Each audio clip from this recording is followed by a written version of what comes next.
Glad to be here. There's an important topic, an important issue of our day is what's happening in our southern border.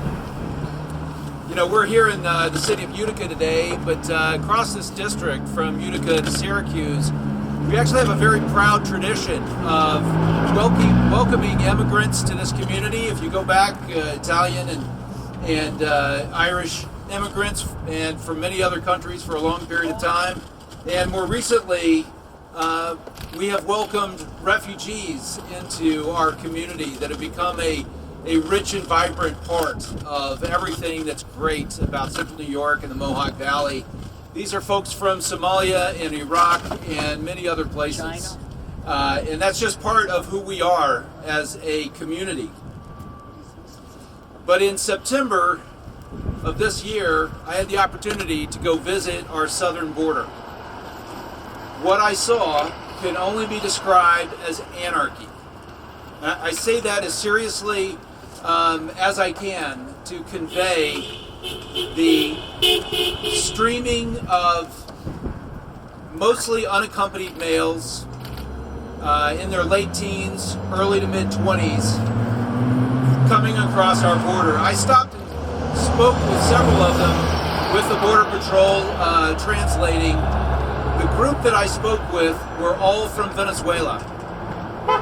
All of them were military-age men. Several of them said that they had been serving in the Venezuelan military, and because of the low pay, they decided that they would try their luck in America.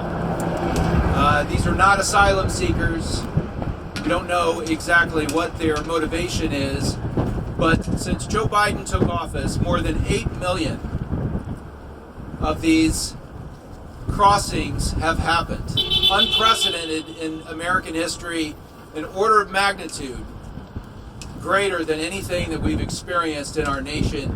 And when you see it in person, and you see people crossing over the Rio Grande, meeting the razor wire, and finding ways to cross that last few feet into our country, the only word is anarchy. And the border is completely controlled by the cartels. They decide who and when and where and what the cost is for each of these migrants to come across. And they do this in a strategic way where they funnel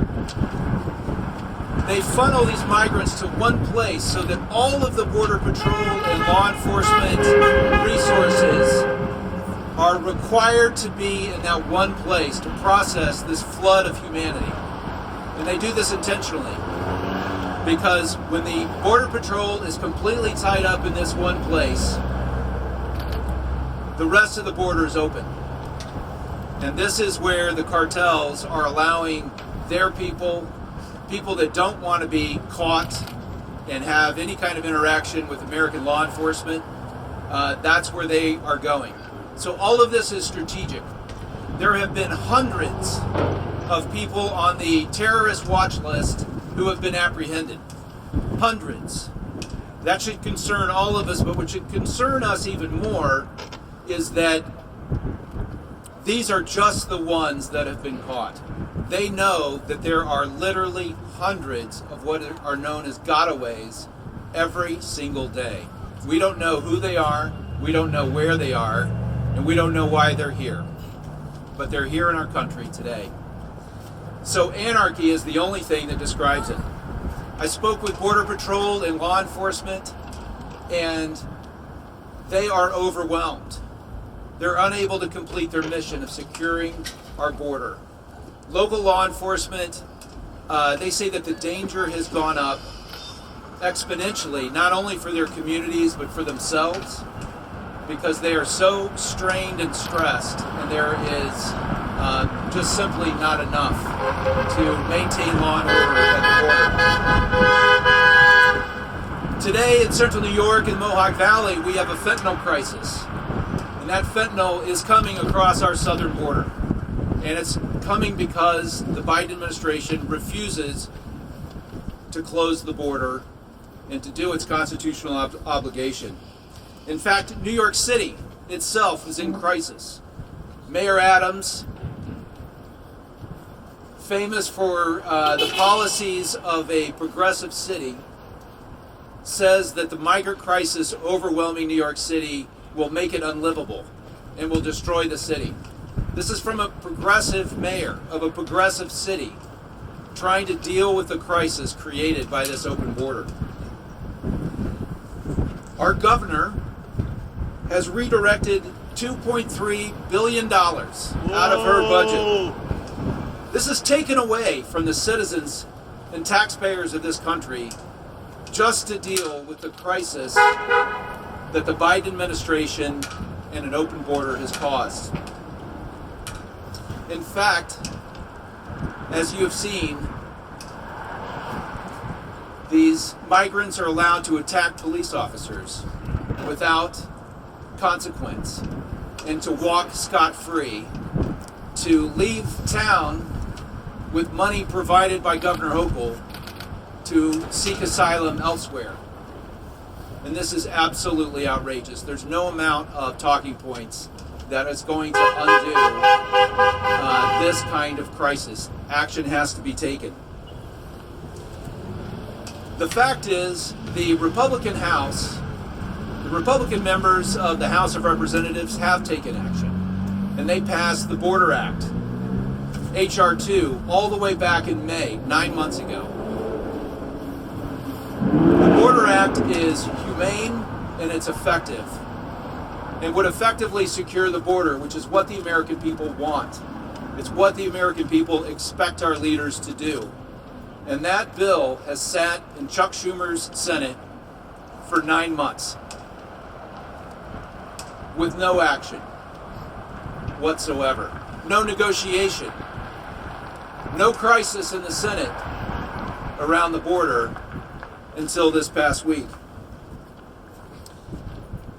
The Senate bill, as it's offered most recently, is laughable. They're trying to gaslight the American public into believing that this was a solution of some kind. And yet it calls for codifying in law, allowing 5,000 migrants per day to cross into our country. 5,000 is not a fix, it's a crisis. If you just go back to the Obama administration, they believed 1,000 migrants a day was a crisis when Obama was in office. But when Joe Biden and Chuck Schumer are in charge, 5,000 a day is a fix. This is absurd. Mr. President, you must close the border now. Yes. You have the ability to do that. It is your constitutional obligation. Order now.